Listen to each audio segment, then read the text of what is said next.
A few months ago, I posted an episode of Review Crew where we looked at classic reviews of Felix the Cat on both the Nintendo Entertainment System and the Game Boy.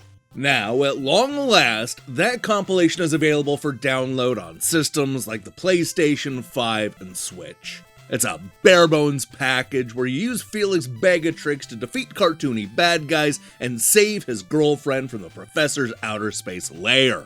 Yeah, that sounds pretty cool.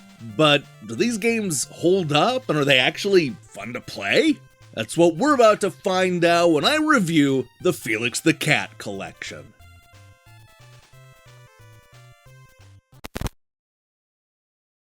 The first thing you need to know about me is that up until a few days ago, I had never actually played a Felix the Cat game. I mean, I was certainly familiar with his long history and the importance that he had to the world of animation, and I was even into a lot of the Disney and Looney Tunes games at the time, but I just somehow missed out on Felix. That's really the big reason why I jumped at the opportunity to review this new game collection and not just leave it as a Review Crew episode. With magazines like Game Pro and Video Games and Computer Entertainment giving it high marks at the time, and Nintendo Power featuring the century-old feline on their cover, I knew that I needed to give these games a play. And you know what? I'm glad I did, because Felix the Cat on the Nintendo Entertainment System is an absolute delight. It's a side-scrolling platformer that looks like just another 8-bit Mario clone, but actually delivers some unique ideas and makes good use of the licensed property. It's bright, colorful, whimsical, and surprisingly varied. Everything you could possibly want from a Felix the Cat game.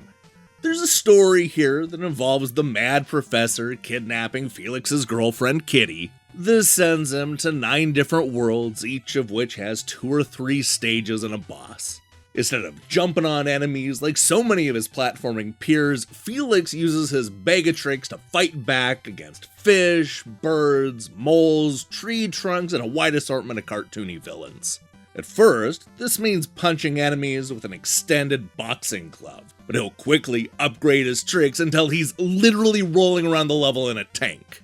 These upgrades not only make it easier to take out the bad guys, but it also works as a life bar. You won't die if you get hit by the enemy, you'll just simply get downgraded. Now, what surprised me the most about the NES game is how varied the levels are. The game starts out like a standard side-scrolling platformer, but it won't be long until you're flying through the sky in an airplane or traversing water stages while riding on a dolphin. The game is full of surprises, and the level designs are cleverly made and fun to explore. Honestly, this could have easily been a lazy licensed game like so many others on the NES, so I'm genuinely impressed by the level of care that went into Felix the Cat. I can definitely see why somebody thought it would be a good idea to preserve this game. On top of the NES version, this collection also features the Game Boy title. Although this is clearly a stripped-down version of the console game, Hudson did a good job of preserving a lot of what worked when porting it to the handheld. Yeah, it's a lot slower, the gameplay is sluggish, and it's way shorter. But it also has all the power-ups and does a really good job of recreating the different levels. I was also surprised to see that they kept the variety from the console version. You still ride a dolphin, go underwater with a submarine, take to the sky in an airplane, and even travel through the galaxy in a spaceship. If anything, I figured that would be the kind of content they would trim due to the size constraints. But most of the missing stages are more traditional platforming levels, the filler. It's also worth mentioning that this collection comes with the Japanese version that was made but never released for the Famicom. This version of the game was announced in the early 1990s but never materialized, with many believing the prototype was lost to time. Now, there is some debate over the authenticity of this inclusion, but honestly, it's just nice to have it as an extra, and I'm not going to let that muddy what is otherwise a pretty solid compilation.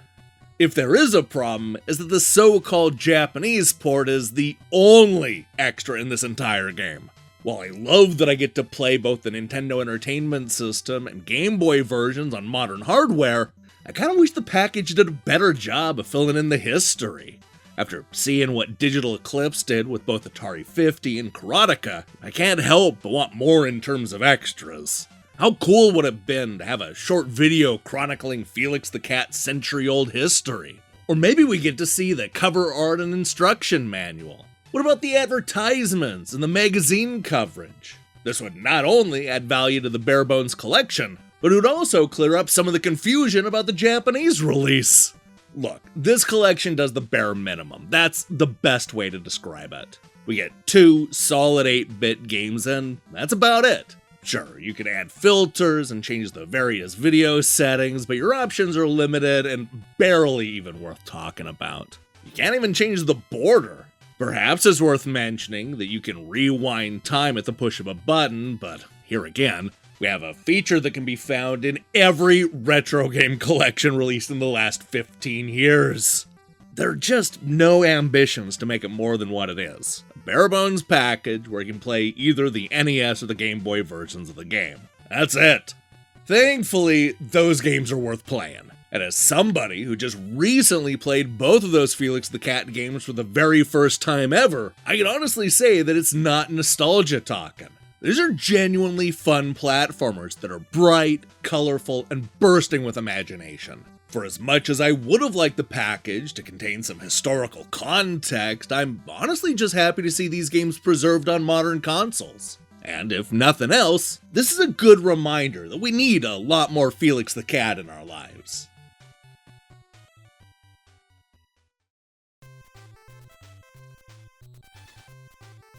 If all you're looking for is a way to play Felix the Cat's 8-bit games on modern consoles, then this bare-bones compilation is for you.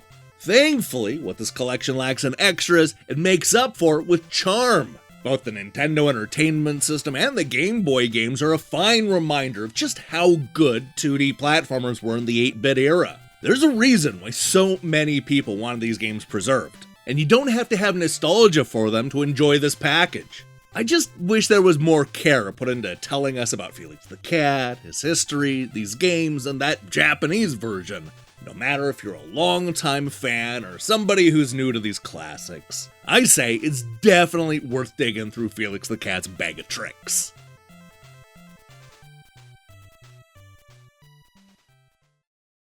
Hey, thanks for watching our review. If you liked what you saw here, then you should know that we post new reviews and features almost every day.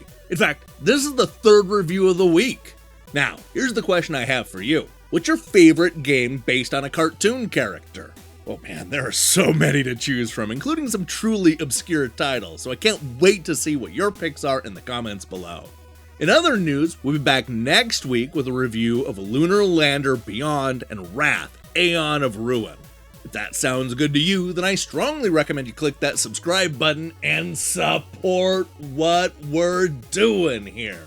Until then.